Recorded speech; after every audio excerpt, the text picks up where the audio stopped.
These conversations are brought to you by Reed Smith, the global law firm with more than 1,700 lawyers in 27 offices throughout the United States, Europe, Middle East, and Asia. Because Reed Smith believes interactive discussion can drive meaningful change. Reed Smith also believes that the practice of law has the ability to drive progress. They are focused on outcomes, are highly collaborative, and have deep industry insight that, when coupled with their local market knowledge, allows them to articulate and address your needs. You deserve purposeful, highly engaged client service that drives progress for your business. And Reed Smith looks forward to a conversation with you.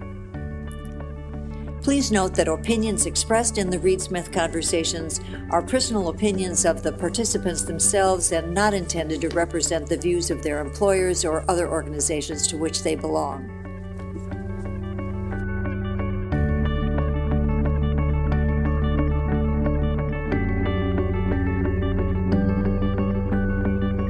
What are values? There are really two major buckets of value or values. One is, how much is it worth? This refers to a thing's importance or its usefulness or its monetary worth. The other value, often stated in the plural, the other values describe standards of behavior, one's judgment of what's important in life, the lasting beliefs or ideals shared by members of a culture about what's good or bad, what's desirable or undesirable. These values have major influence on a person's behavior and attitude, and they serve as broad guidelines in all situations. In business, some common values are fairness or innovation, community involvement. We've been very lucky in that we have a mission that kind of expresses a value in itself. Our mission is ideas worth spreading. We try and share ideas that we think will somehow benefit the future in some way, and nudge the world to a better direction or inspire people to find their better selves or something like that. And that very mission kind of has a value at the heart of it, the value that ideas matter, that sharing stuff matters, and it has attracted people who are excited by that thought. That's Chris Anderson, known as the curator of TED, the global media phenomenon. And this is episode 1 of the 4-part Reed Smith Conversation Series. I'm your host, Susan Bird, with a group of business and thought leaders with strong opinions. I'll refer to their titles in this episode, but you may want to check out their impressive bios and also information about Reed Smith on our website, conversation360podcast.com. On this episode, we talk of both kinds of values and whether they matter, especially now. Ken Doctor, who's the founder of Newsonomics and a recognized guru of all things journalism, describes two values that intersect in the business of newspaper publishing during his days at Knight Ridder. It's really a set of parallel values that I learned as an editor in Knight Ridder Company over a 21-year career and from the newspaper industry. I kind of fell into that industry, but what the values taught me were two. And first and foremost, for all of us in the newsroom and leading newsrooms, was being mission-oriented, and that's what you often hear from nonprofits. So what is it you're trying to do every day when you come to work? And we, at Daily Newspaper, very clear that we were trying to serve our communities, and I worked in 3 or 4 of them, every day and tell them what's going on, what the impact of that was, and what was coming up. So that value of informing, and as I came to think about it, not just informing, but educating, so that people would actually learn more. And over time, especially last year's at the print newspaper, trying to interact more to find out what people knew, what they wanted to know. So you have that set of values, which are traditional civic values of an informed citizen in a democracy. Parallel to that, Knight Ridder being a for-profit company, building financial value.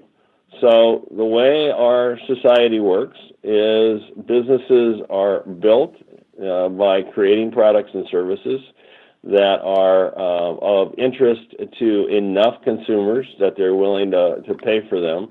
And if enough pay for them, and if a business is well run, the business can do its job, pay its people, including journalists in this case, and continue to grow. Some variation of these two parallel value sets operates within every industry, though, and some measure a values-driven organization primarily by its impact on others. One part of it is, an organization that's not just driven by a sort of financial imperative, but is driven by the sort of how it does business, and so has a set of principles, if you like, that guide not just the way it works, but the impact in the way it works has on all the other stakeholders. That's John Fairhurst, Executive Director of Programs for UBS Optimus Foundation. As for the belief-based values, some say operating from a set of long-held principles is the key to longevity for an enterprise. P.D. Villarreal, who's Senior VP Global Litigation for GlaxoSmithKline, takes pride in the fact that GSK has been in business for over 300 years. It has a very strong corporate culture that, of course, we want to make money, but it's a corporate culture that's also rooted in its underlying social purpose. That's ultimately why a company exists 10 years from now and 20 years from now and over the generations, because they're committed to, they have a culture, they have values. And I think that is probably the strongest evidence that values matter in the business world.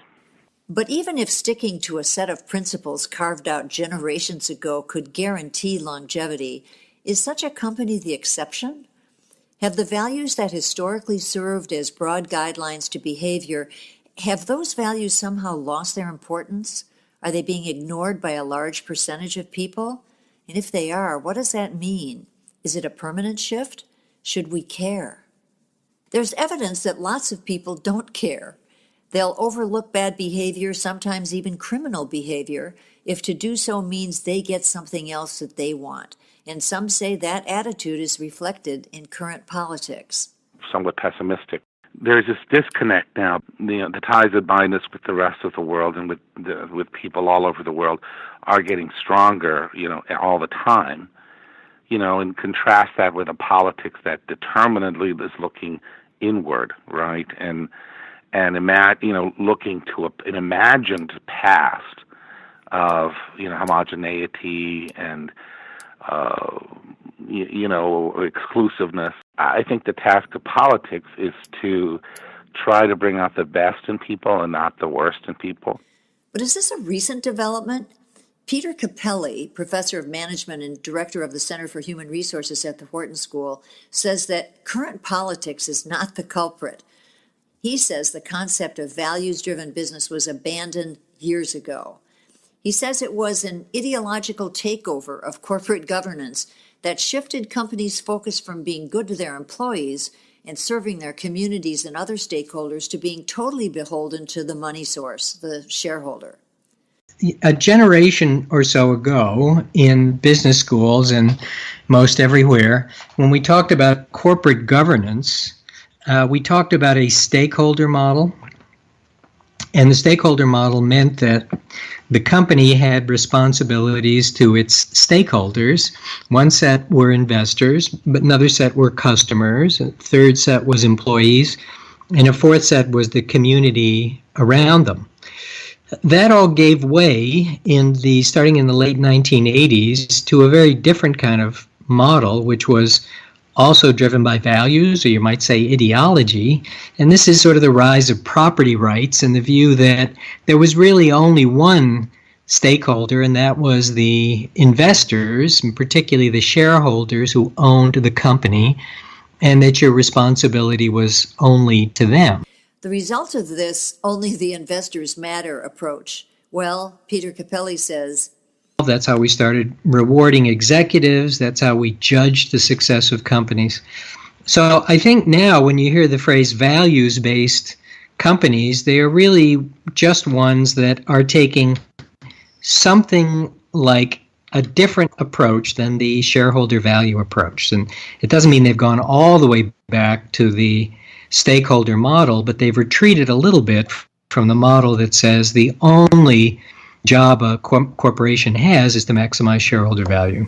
But this different approach, the values-driven one that Peter Capelli says is now an exception to the rule, that's getting a lot of attention. Several business leaders I talked with identified particular companies as values-based, and they expressed their admiration. Tamara Box, managing partner Europe and the Middle East and the head of structured finance at Reed Smith, says her study of well-managed firms impressively highlighted the success of Unilever and its CEO Paul Pullman, who she says led really from the front with the firm's values and created the whole purpose of the organization around those values. She says Unilever is remarkable, that in all the ways that we might think about, big blue chip companies, and they could be, soulless and faceless, and yet they've managed to be very values oriented. And I think a lot of that has a huge tie-in with what is the purpose of the business. What are they there to do? Tamara says they've incorporated those values into the business itself, differentiating themselves from thinking, well, we have core values, and then we have this whole thing we have to do to make money, and that somehow they're very separate. In Tamara's eyes, that's the key to success. If you can connect with your employees based on their own values and their own sense of purpose, and marry that to the organization's values and sense of purpose, that gets people up in the morning and makes them more productive and gets them excited about their next meeting or their next project or their next opportunity. John Fairhurst talked about Unilever too. I think Unilever has been, a really high profile and big example of an organization that has very consciously put a social agenda in its business. And I think they've seen a lot of positives from that, not just in terms of their reputation and their, how people perceive them, but also in looking through the organization, that they've seen quite a lot of motivational benefits within the organization. I know that from speaking to people where, they've seen their teams much more motivated to look at, not just how can we solve cost, but how can we minimize wastage, because that reduces our environmental footprint. There are those, however, who argue that the Unilever approach is not a sustainable one, evidenced by its recent effort to fight off a takeover bid from Kraft Heinz. That proposed merger underscored the ongoing tension between two different philosophies of capitalism. On the one side, Unilever CEO Paul Pullman champions values-based sustainable growth in earnings, and on the other side, Kraft Heinz is known for ruthless cost-cutting, aimed at increasing a company's near-term valuation, making investor rights primary, which, in the words of a recent New Yorker article, justifies a company doing just about anything so long as it's legal to increase a company's stock price, whether that be firing workers or polluting the environment. Now, Ranajoy Basu, a financial practice partner at Reed Smith, says that there are other big companies embracing the values-based side.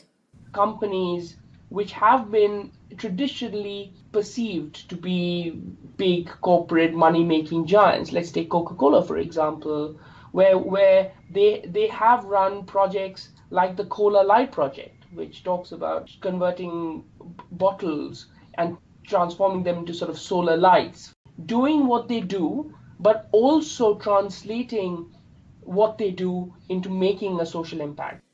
So are these value-driven companies holdouts?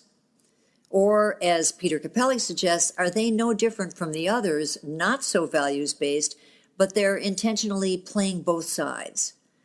Peter Capelli notes, even when shareholder value became a big deal, in their public image. But you could see they were kind of trying to have it both ways. On the one hand, when pushed to do something, they always had to justify it in terms of shareholder value. But in the arguments to the broader public, it was always that we were, look, we're good citizens, we're doing things for the community, we have foundations, all that kind of stuff. And again, Companies that close plants and move them overseas, and virtually all of the companies have been doing that. Anybody with manufacturing, right?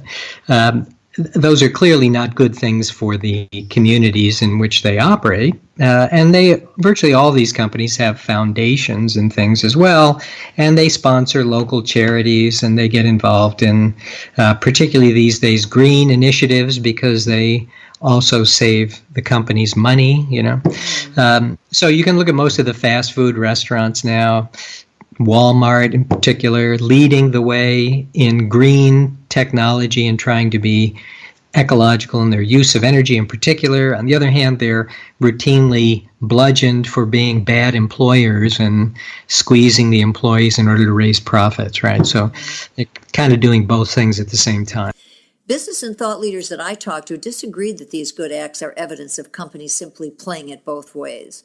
They feel values-driven behavior has never been more important, not because it reflects age-old principles, but because it's consistent with a new knowledge-based era, and it's genuine.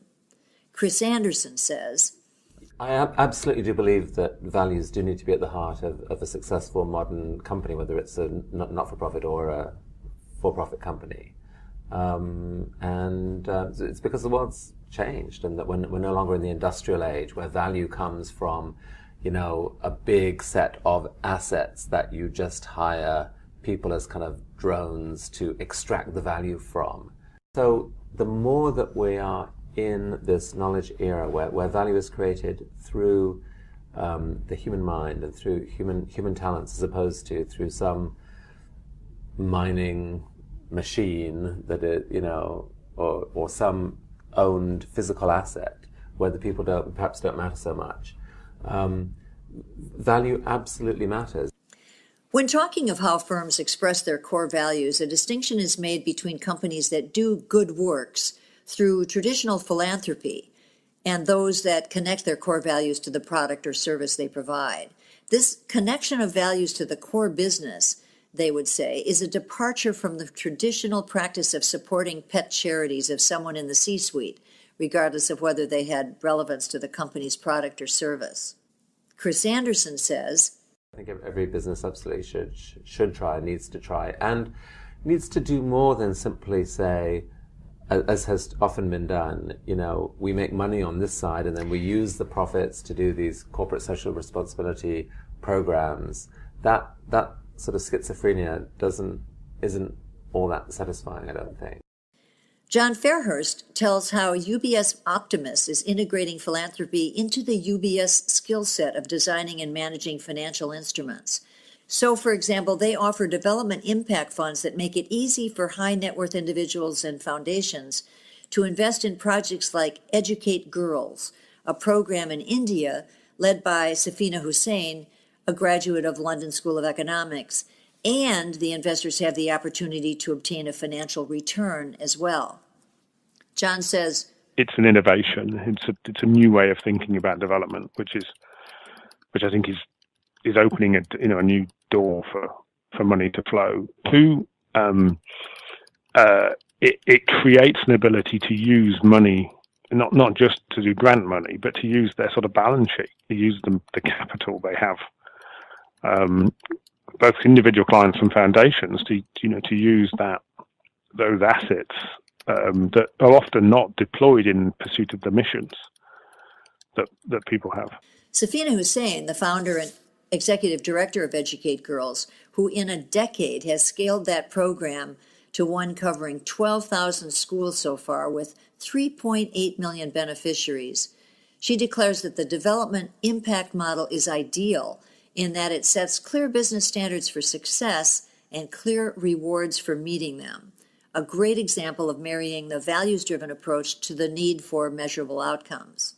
At Educate Girls, we've always struggled with the fact that how do we make sure that money translates directly into impact? And that's our outcomes-driven approach. And that led to the world's first development impact bond in education, which is a payment by results contract.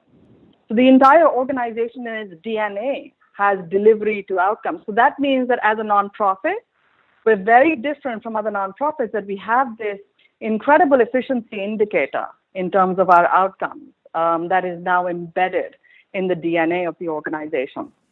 Ranajoy Basu says, although traditional philanthropy is helpful in regarding specific crises in the world, the emphasis now is on doing work that has social impact and is connected to the core practice or the core business. When he set up the firm's financial impact practice, it was important to him that it not be the kind of pro bono legal work that occasionally supplements one's real job within a law firm. We didn't want to dabble in it. The biggest transformation for us in terms of the impact finance practice is two things. One is how quickly it's grown. And internally, it's amazing that we've got a massively committed team, but also how enthusiastic people are to contribute with their skills, whether it's tax, whether it's regulatory, whether it's corporate, in my case, it's finance, to be able to apply their skills because they know at the end of the day, they are seeing and they're working on a project which creates social impact. In fact, many feel strongly that despite, or maybe even because of, the evidence of individuals and companies taking the easy route these days, ignoring basic rules or beliefs about right and wrong, it's critically important now that we make the effort to reaffirm our core values and remain true to them. When I asked Tamara Box, do values matter now? She said, I do think they matter now more than ever, and I think maybe our kind of political climate perhaps drives some of that. Being able to say to your new and young employees that this is the kind of culture we have. Respect for these values is really critical, and that we're prepared as an organization to be true to those values, to follow through, and even, frankly, if that's at odds sometimes with our pocketbooks, still firmly stick to those values.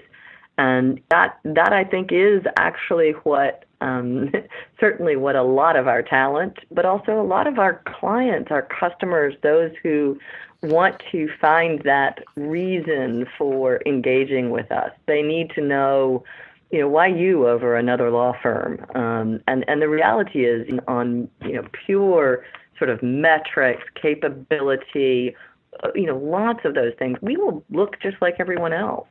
What really will bring us together is that shared sense of community, values, what's important, which hopefully will include, reaching an objective or a result together, but doing so in a way that we each trust will align with our values.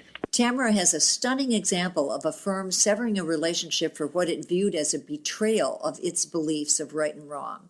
Last week, a client took a very public stand against a law firm around values. And that client was Wallace Global Fund. They're a nonprofit investment vehicle, and they are dedicated to fighting injustice and promoting diversity, which sounds like that might make them quite small or quite irrelevant, but in reality, in this world of ESG-driven investment, impact investment, et cetera, it's becoming an increasingly important component of every asset manager's thinking. They fired their lawyers. They wrote a letter to the chair of Morgan Lewis and expressed their profound disagreement with the advice that had been given by Morgan Lewis to President Trump, which they said was not just simplistic and ill-founded, but also offered a, quote, unprecedented invitation to corruption. It's certainly the first time I've seen anything quite so public, and the first time I've seen it be really over a values as opposed to, perhaps a corruption or a malpractice or a negligence or, sort of an issue that is perhaps harder, less difficult to qualify and quantify than this concept of values. So they got up in arms about a betrayal of the values they hold dear. That's consistent with history when we expressed commonly held values in various ways. For example, e pluribus unum is on all U.S. coins since the late 19th century. It means out of many, one, and it was proposed as the nation's motto on July 4th, 1776, to underscore American citizens as people with diverse interests who, in combination, form a nation that transcends the wishes of any one of the group. And the French motto, liberté, égalité, fraternité, articulates values held paramount by the French. And interestingly, those same three words have been adopted by other governments, including India, Denmark, and the Philippines. Corporations, too, project institutionally held values through mission statements like Google's Don't Be Evil, which was recently replaced by its mission statement to organize the world's information and make it universally acceptable and useful. So the issue is, do they live what they say? Chris Anderson says they really need to survive and even thrive in the future, and he wants to help them. We're definitely interested in building relationships with values-driven companies.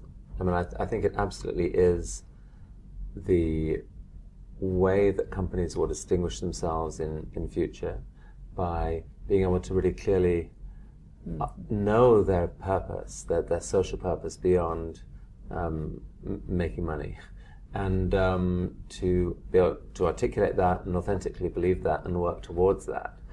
The rules have changed, and what you give away is different now than it used to be. There is often a case to adopt a supreme sort of generosity strategy, for want of a better word. Give away the best that you can and be amazed at how this spreads around the world and how it boosts your own reputation and how people respond by giving you things back.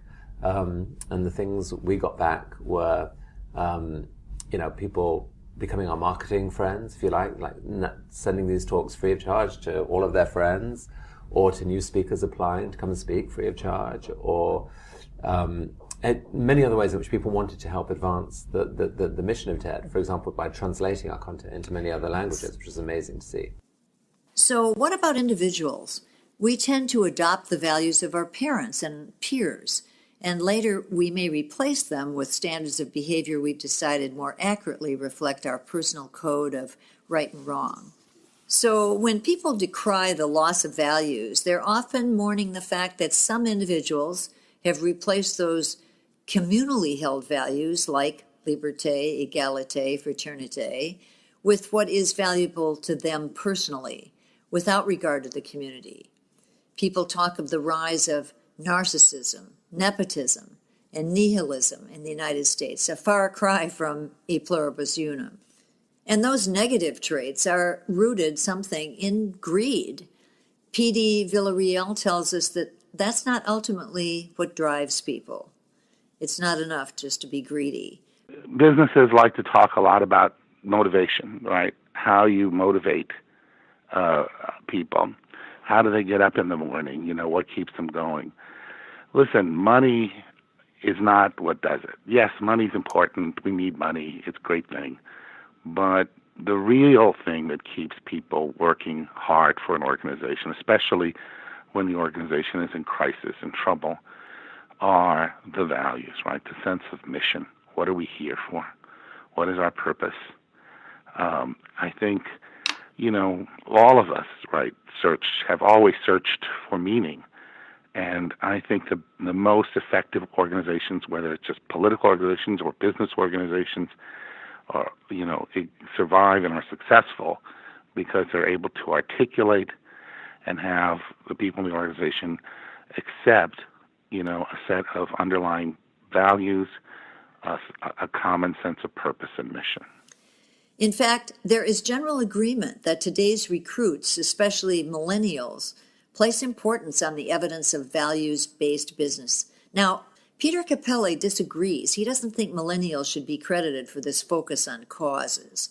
First, just to bust a bit of a myth here, if you look at the data on employees born in different time periods, the baby boomers, at least when they were entering the labor force, actually expressed more concern about these social issues than anybody born recently does. There's a sharp decline after the baby boomers, and there's actually not any compelling evidence that the kids today are more concerned about this than the kids a while ago. But many others say millennials are, in fact, much more focused on social interests than their predecessors were. And employers can't fake it when they're trying to recruit these young people. the millennials are pretty wise to that. They're not going to be fooled by your parading, some ethnic minority and female lawyers in front of them, and then when they get there, it turns out that was it. So they really do their diligence. They look on your website. They ask for the statistics about your inclusion, how you deal with the LGBTQ community. What are you doing with respect to disability? Those things actually matter to the millennials, to frankly, a number of our employee bases. And so I think we all have to think harder about how we show that shared value. Chris Anderson tells of a story of Elon Musk and his decision to give away what could be thought of as some of Tesla's crown jewels, its patents. I was really struck actually by a comment made by Elon Musk about a year ago, I think, when he had just announced to the world that they were opening up Tesla's patents to anyone. Right. Mm-hmm. And he was asked for the reasons why they would do this, and quite apart from the fact that Tesla's mission is to accelerate the electrification of transport, and that therefore this would help that mission. What he went on to say, and I think this, from a business point of view, this is probably the biggest single driver. He said, if you want to persuade the world's best engineers to work for you 100 hours a week, it's much easier to ask them to do that for a cause than for a corporation. Maybe we're not so different after all, we humans, in our efforts to build a set of values that can serve as guideposts in our lives, showing the way to what's ultimately important to us. P.D. Villarreal sees it this way. We recently came back from a trip to Cambodia, which is a marvelous place, and saw the great temples in Angkor Wat and the surrounding communities, which are just an incredible thing. I always, come back from places like that with the same sort of general thoughts that, oh my God, there's such incredible variety and so many wonderful things that we people have built, and yet but then on another level, it also shows how we are the same, right? That human beings have always been the same and are the same now, regardless of how different their environments are. They all want the same things, and there's a temple in Cambodia where, for, 100 yards, there are some sculptures, carved into the walls. And they're sculptures of everyday life in Cambodia in, I think, about year 1000. And, there are people, the sculptures show people making noodles and, betting on rooster fights and, and having a baby. And they are recognizably human, right? They're recognizably us. You can see us in them, and it is a powerful reminder of the commonality of humanity over 1,000 years ago, with different ethnicity and languages and all of that, and yet there we are, we staring at ourselves in the temple.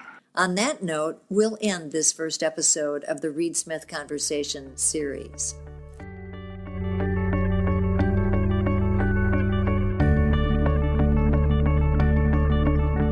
If this is the first time you're listening to a Conversation 360 podcast or to the Reed Smith Conversation series, please subscribe to Conversation 360 podcast on your podcast app of choice. This is the first of the Reed Smith Conversation series, and there are more with fascinating people from where this came. And please rate and review us on iTunes. As you may know, iTunes gives credit to reviews and ratings, and the more credit we get, the more people can discover us. And please tell your friends. Word of mouth is a powerful way to spread the news about Conversation 360 podcasts and this Reed Smith Conversation series. There's more information on our website, www.conversation360podcast.com. The show's Twitter handle is @conv360podcast. That's CONV as in Victor 360 podcast. And my personal Twitter is @Susan W. Bird, spelled BIRD. Thanks for listening.